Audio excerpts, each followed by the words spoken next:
Sum number 75. X and Y are partners sharing profit and loss in the ratio of 3:2.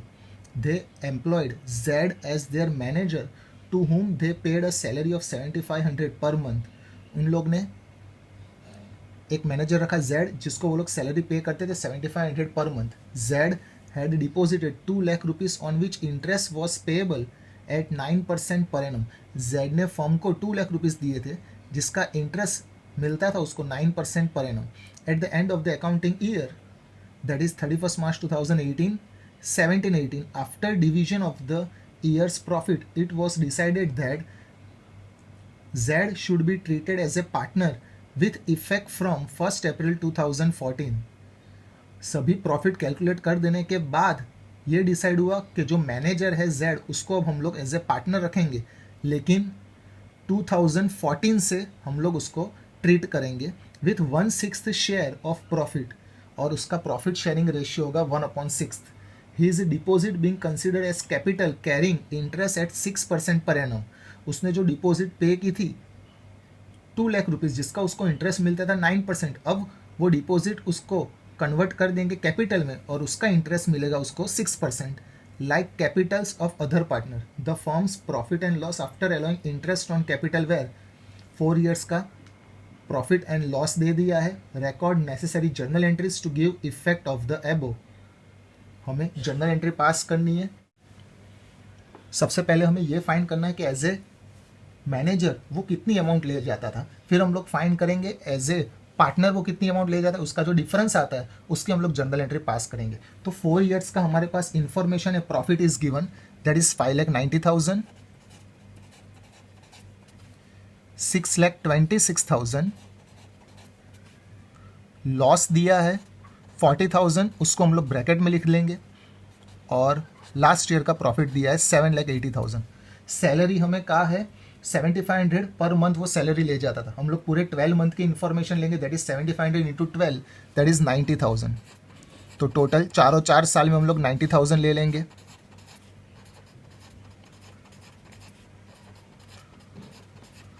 और उसने जो 2 lakh rupees form को दिए तो उसका इंटरेस्ट उसको मिलता था 9%, दैट इज 2 लाख रुपीज़ का 9% 18,000. तो 4 साल में 18,000 भी इंक्लूड कर देना है.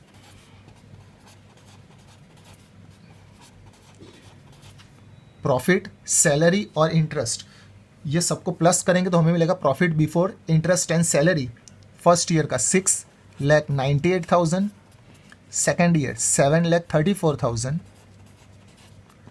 थर्ड ईयर 68,000 और लास्ट ईयर हमें मिलेगा 8,88,000. टोटल हमें मिलेगा 23,88,000. तो प्रॉफिट, अगर हमें प्रॉफिट आफ्टर इंटरेस्ट फाइंड करना है तो सबसे पहले हमारे पास होना चाहिए इंटरेस्ट. तो फाइंड करेंगे interest on capital. 2 lakh rupees का 6% हमें चाहिए, दैट इज 12,000 आएगा. एक साल का 12,000 तो 4 ईयर्स का होगा 48,000. तो अगर हमें प्रॉफिट आफ्टर इंटरेस्ट फाइंड करना है तो प्रॉफिट आफ्टर इंटरेस्ट कैसे मिलेगा. टोटल 23,88,000 हमारे पास था, उसमें से इंटरेस्ट डिडक्ट कर देते हैं तो हमें मिलेगा profit after interest, that is 23,40,000. ये हमें टोटल प्रॉफिट मिला फर्म का. इसमें से हम लोग फाइंड करेंगे जेड का शेयर.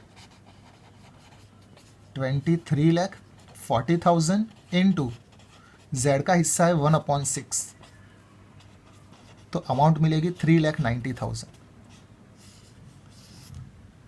उसको इंटरेस्ट 48,000 मिल रहा है, उसका हिस्सा 3,90,000, तो जेड का शेयर टोटल शेयर होगा Z share of profit and interest, that is 48,000 plus 3,90,000. तो अब अमाउंट आएगी 4,38,000. अब एज ए मैनेजर वो कितनी सैलरी और कितना इंटरेस्ट ले जाता था वो फाइंड करते हैं.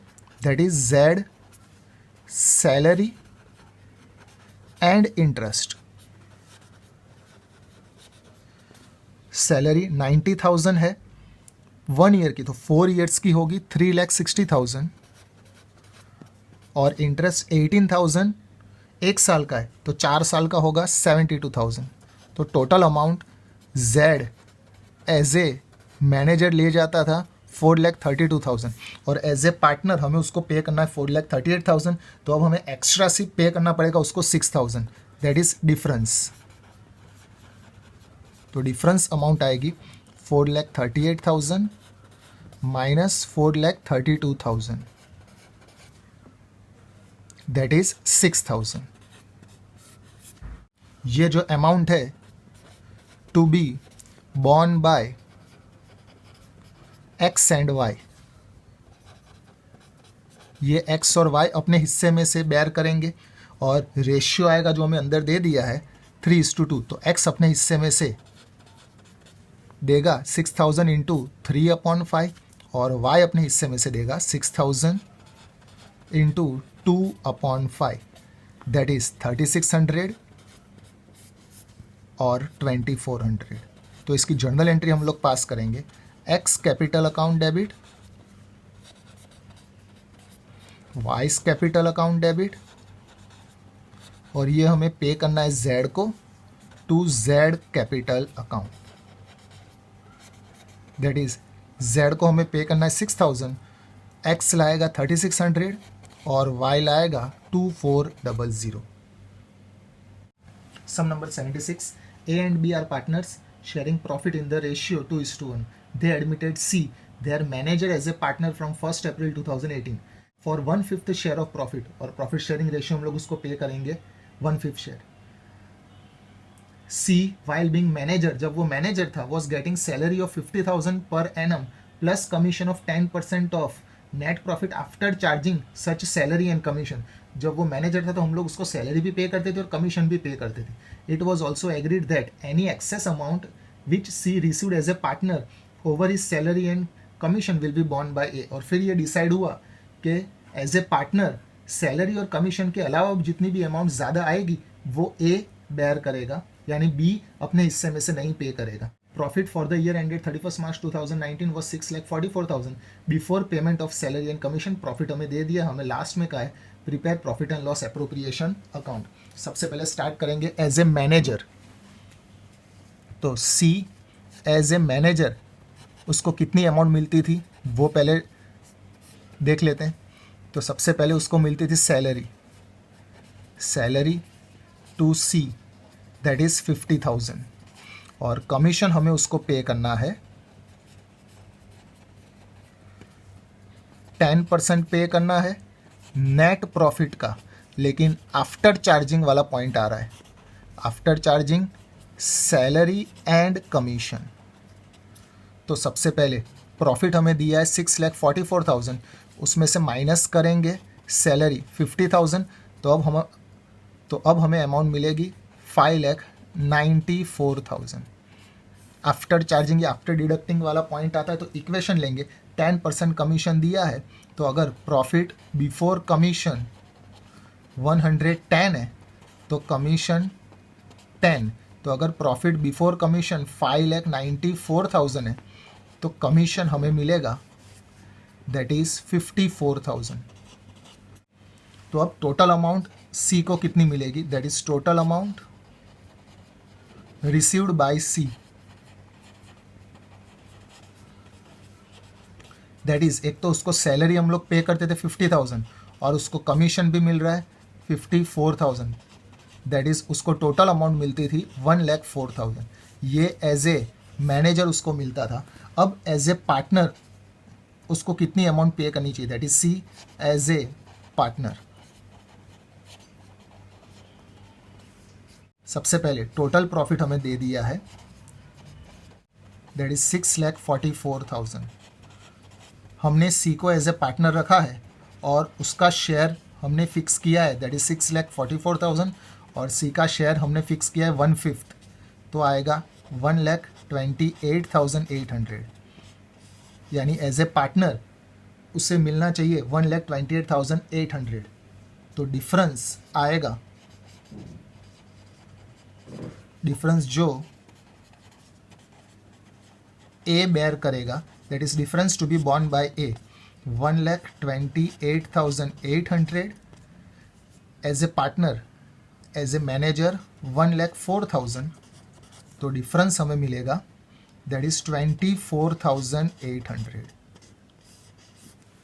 रिमेनिंग प्रॉफिट कितना होगा वो भी देख लेते हैं।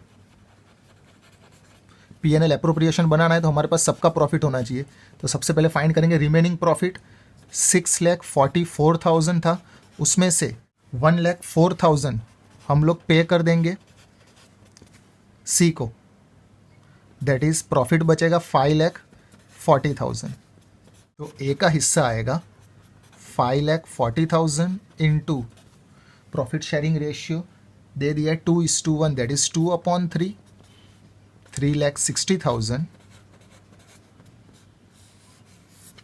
और बी का हिस्सा आएगा 5,40,000 इंटू 1/3, 1,80,000। तो अब ए का हिस्सा होगा that is A's share, original A's share अब हमें मिलेगा 3,60,000 जो उसका प्रॉफिट आया है, और ये जो 24,800 जो डिफरेंस पे करना है वो ए पे करेगा अपने हिस्से में से। तो अब ए की अमाउंट होगी 3,35,200, यानी अब ए का प्रॉफिट 3,35,200, बी का प्रॉफिट 1,80,000 और सी का प्रॉफिट 1,04,000 प्लस 24,800, दैट इज 1,28,800। ये हमें लिखना है profit and loss appropriation account में। सबसे पहले लिखेंगे नेट प्रॉफिट,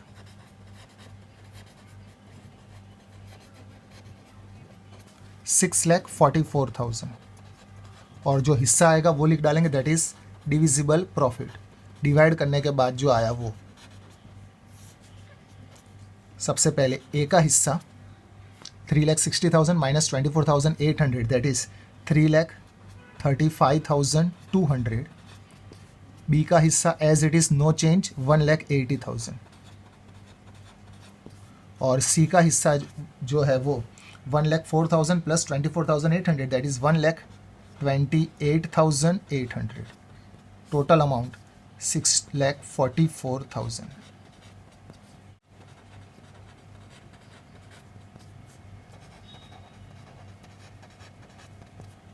सम नंबर 76।